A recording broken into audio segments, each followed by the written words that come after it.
Some say that love conquers all, that love fixes all the problems.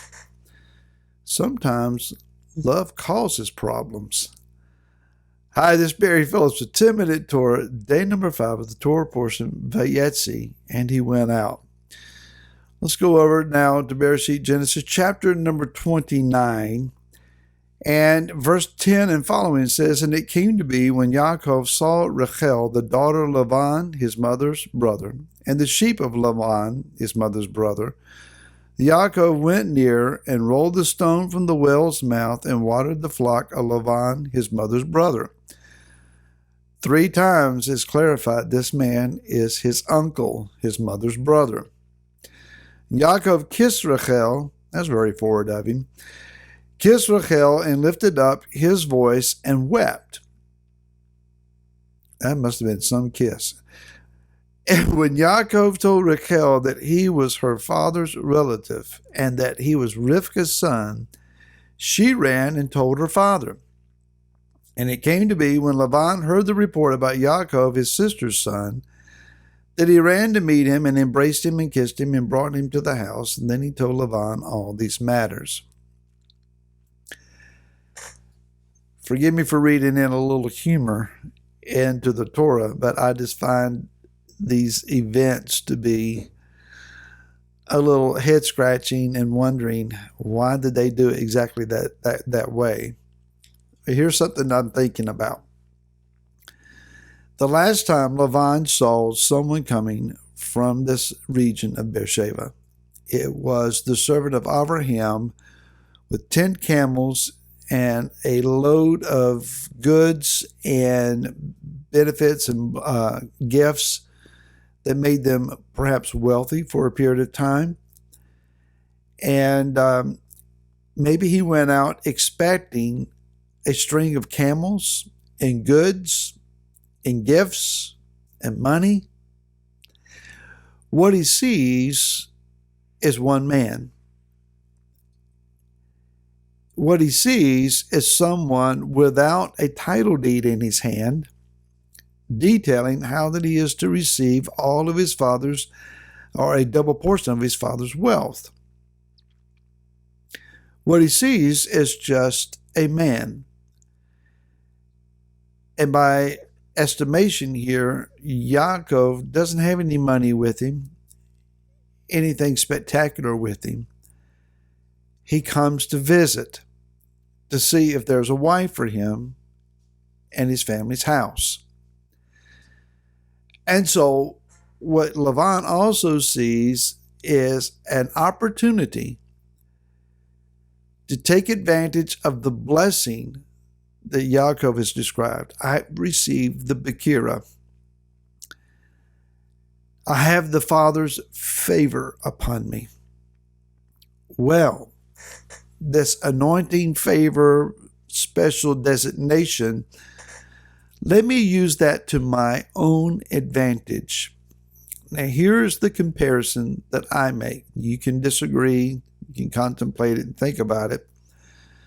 I see Laban as a type and shadow of what we now call the Nicolaitan system.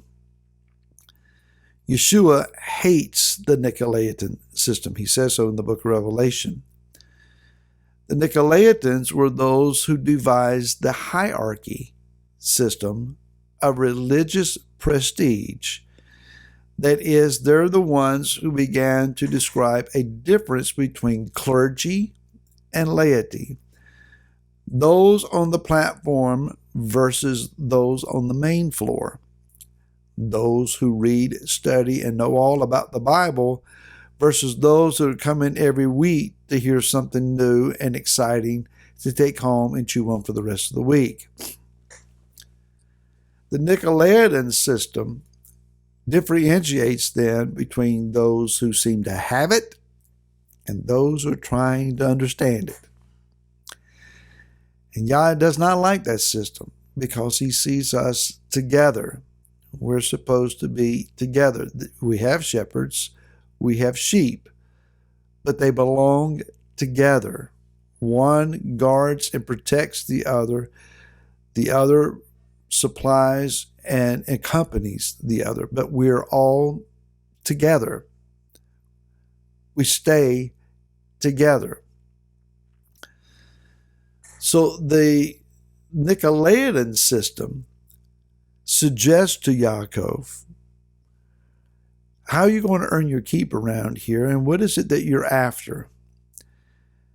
Yaakov says, I will serve you 7 years for Rachel.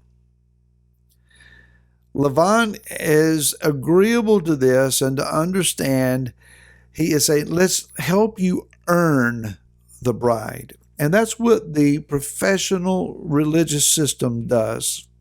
I've tasted it enough to know from personal experience that when young men are deemed to have a call on their lives, some sense of anointing, some special markers that others discern and look at them and say, they got the something, and they can go far, but let me groom them, help them, mentor them, shape them, and maybe bring them on staff and let them utilize their gifts and their callings in my fold, in my house, in my congregation, to help me.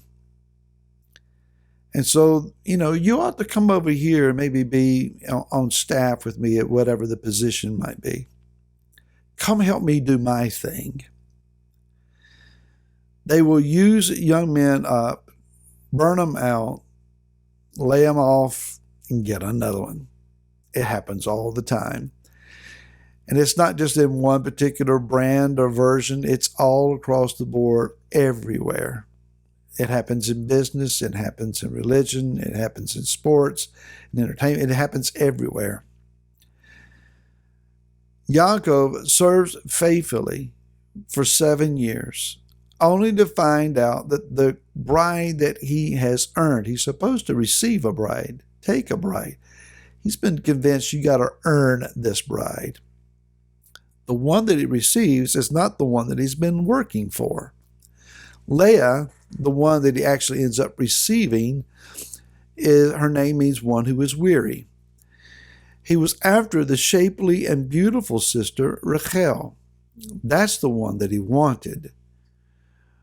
But he got Leah instead. Now, what's interesting here is that he is, on his wedding day, thrown a feast, a mishtah, a banquet. The root word is shatah, meaning to drink.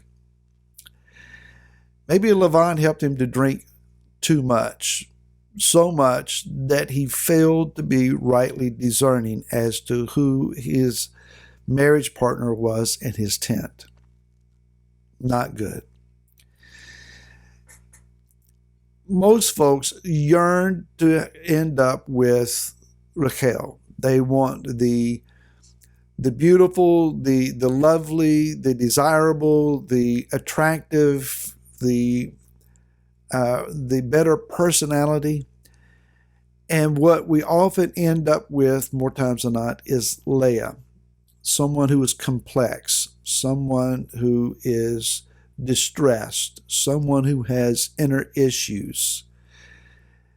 The reality is, it's not about male or female here, because husbands can be as much Leah as the wife can. When we enter into a marriage relationship, we're looking for the idealistic version of the one that stands at the end or meets us at the end of the aisle. What we go back down the aisle with is the issue-laden, complex, hurting, needing help person.